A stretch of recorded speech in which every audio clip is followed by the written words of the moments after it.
It's believed that one source of the revenue for the Chimu, who acquired revenue and stored it in their great compounds at Chan Chan, was probably through the control of the spondylus shell, which is also known as spiny oyster. This was harvested largely off the coast of Ecuador, a little bit to the north, where the waters were actually warmer.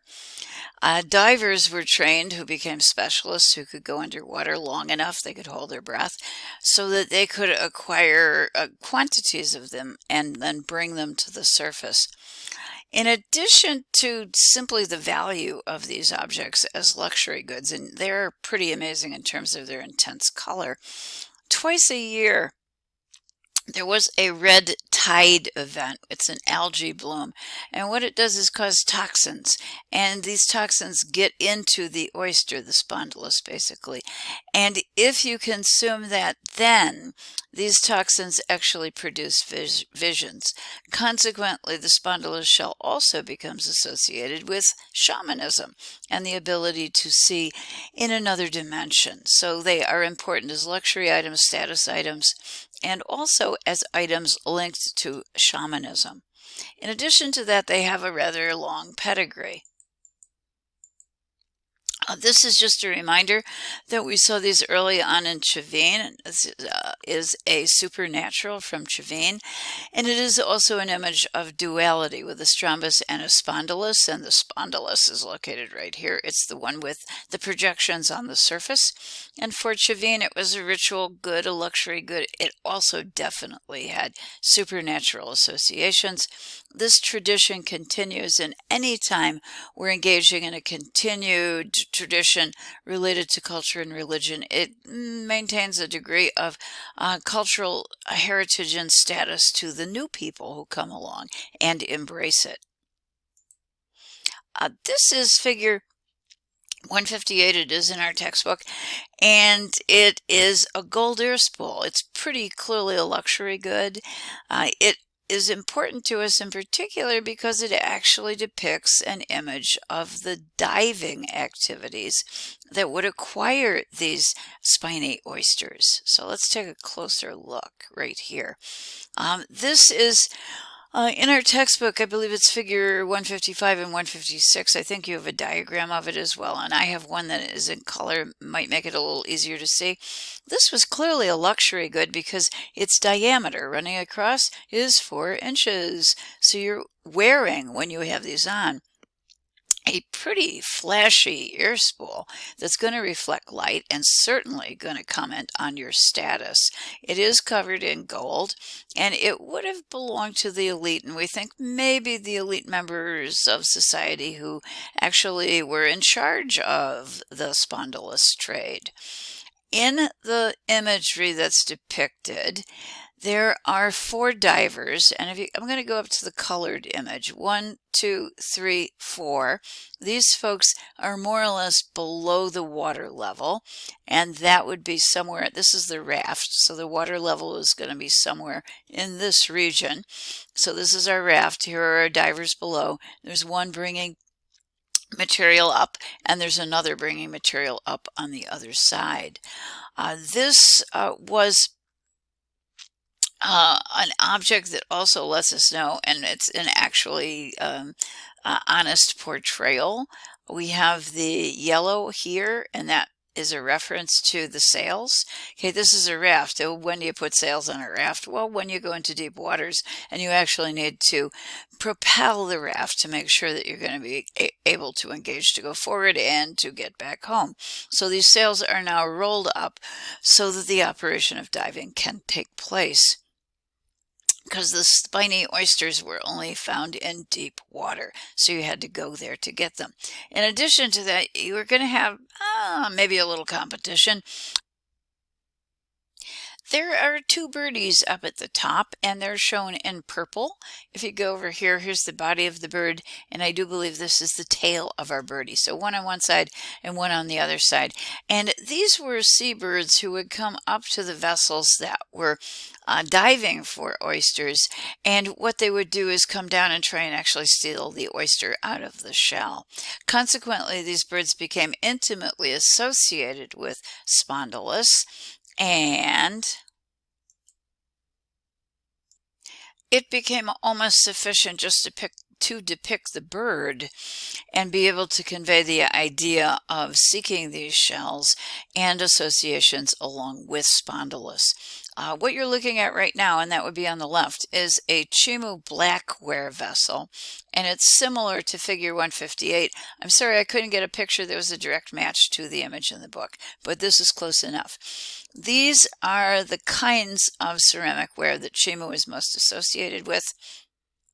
They were like moche vessels, mold made, and then in addition on the surface, while the clay was still wet, the Chimu artists also engaged in using press molds. The press mold here would have been placed in order to create on the surface of the vessel an impression of a birdie, and that birdie, as far as we know, is associated with being an oyster thief, coming onto boats and attempting to get the goods from inside the shell and steal it from the people who are on board.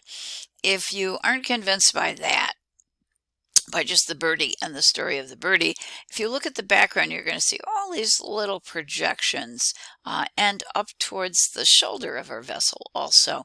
What we think those represent are the spikes of the spondylus as the shell is being rubbed over time to gain a smooth surface.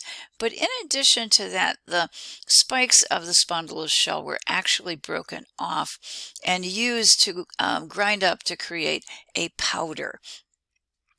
The vessel on our left, which is typical Chimu blackware, is however made in the Inca period, and that will be just for the decades after the conquest, beginning 1470.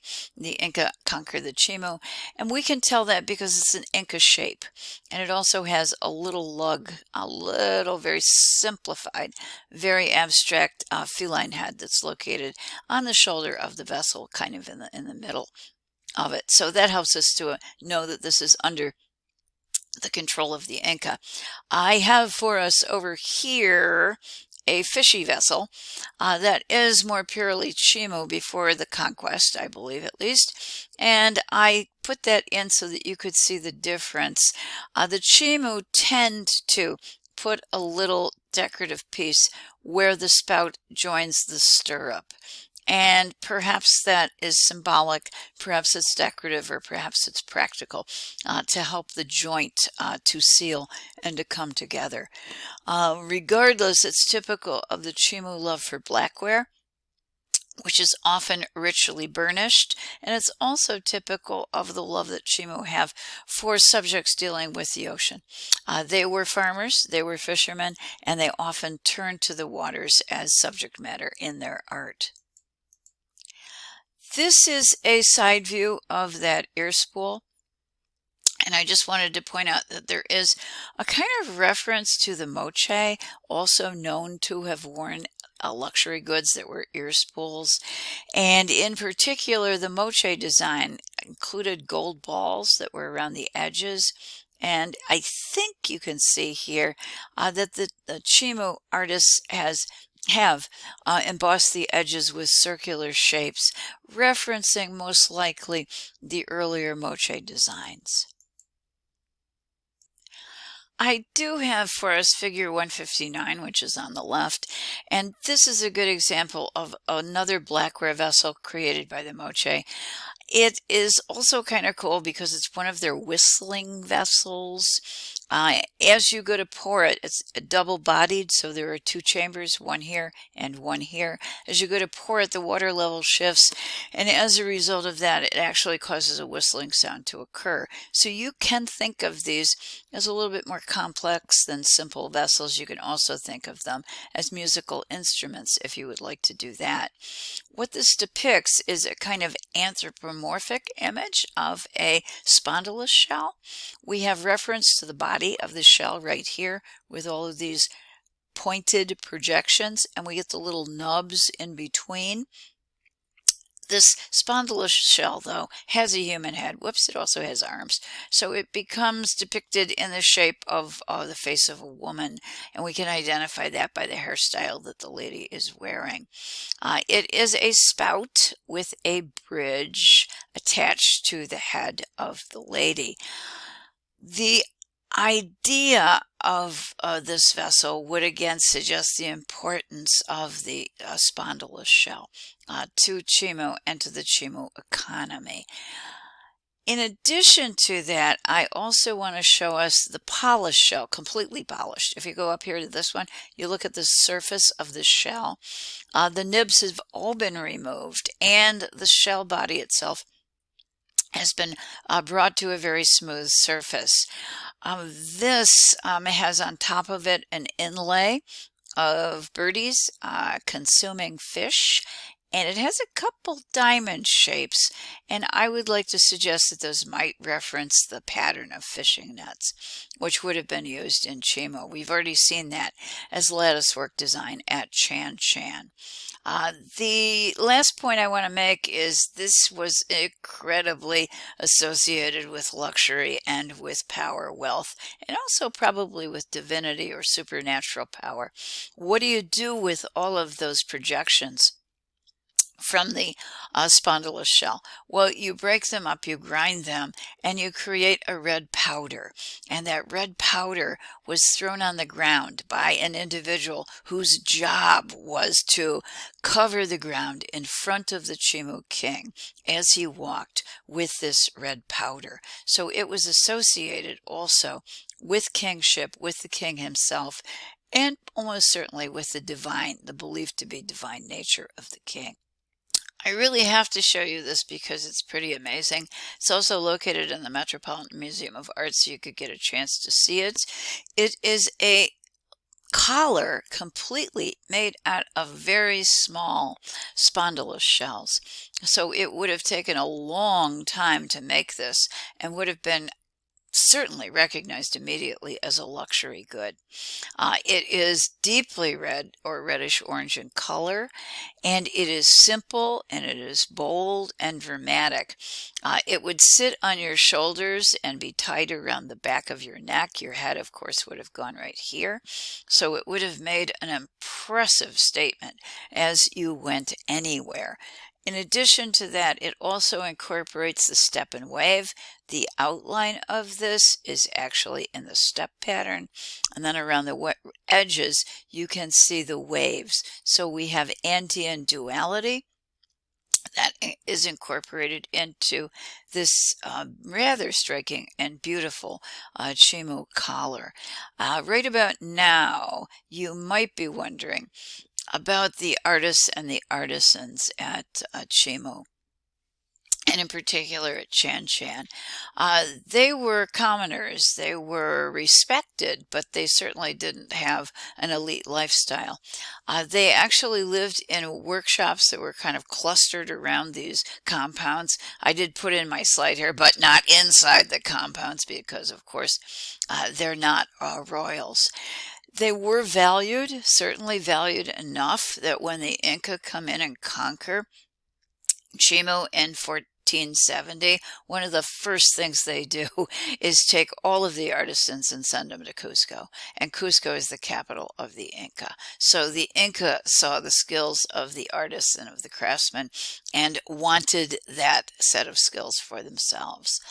It has been estimated that there were thousands of craftspeople, artisans, artists located in Chan Chan to provide the desire for luxury goods by the elite, by the royals and the people who had wealth and power.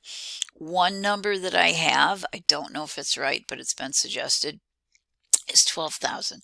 That's a lot of artisans, but then again, there was a huge demand for the works that they produced to meet the needs of the elite at Chan Chan. The image that I've included here is simply a bracelet.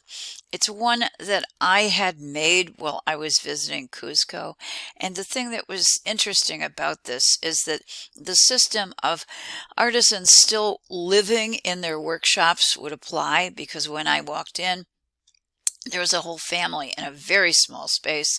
The living area was in the front and the workshop was in the back. So in some ways, traditions continue today, as well as the craftsmanship of Peruvian artisans.